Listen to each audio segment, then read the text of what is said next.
Millions of tax dollars were spent on legal fees by the school districts in our area last year. Our investigative team crunched those numbers and found the money allocated to legal has grown exponentially. Nick Reagan has more on the troubling trends found in our 3 major school districts. Over the last 3 years, the amount of money that school districts are spending on lawyers and legal fees has ballooned. My investigation took me through hundreds of pages of transparency reports just to get the totals for Charleston County, Berkeley County, and Dorchester District 2. Several spreadsheets later, the results. Charleston County School District, the second largest district in the state, spent roughly $1.9 million in legal fees last school year. In Berkeley County, they spent nearly $1 million, and in DD2, just around $116,000.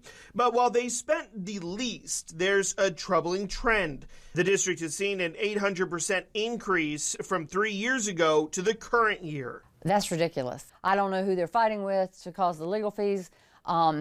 But that is just astronomical.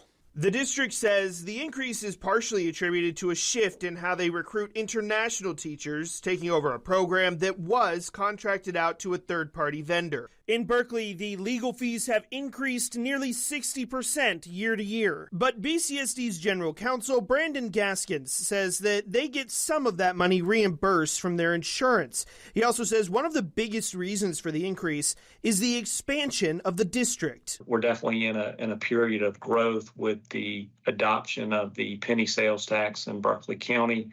So we're building multiple new schools as well as doing major renovations, all of which require legal fees to conduct due diligence, engage in contracts, and all of that. CCSD has been completely transparent in how much it spends on legal fees. Still, at nearly $2 million, board members have started asking questions about exactly where that money is going. We want to know what's going on with different lawsuits and things like that. And, you know, from a perspective of accountability, you know, how we're stewarding the money when it comes to legal fees. CCSD spends about the same amount as the entire city of Charleston spends on legal fees in a year. Whatley says the district has some of the best lawyers money can buy, and that saves money in the long run. It's just the cost of doing business. I can't think of a situation, especially recently, where we've gotten bad legal advice. I think we win a lot when we're faced with lawsuits. But former board member Darren Lee Calhoun II, who began researching the district's legal spending when he was on the board, says the product might not be worth the price. They do great work, but what are they actually doing for us to be spending $113,000 in 1 month, $71,000 in another month, back-to-back months? It's not efficient.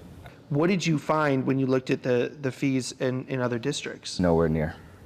Nowhere near. What could that money have been spent on? Raises money could go towards getting Frierson Elementary their multi-purpose room finally. There are things I could do a lot of things with $1 million.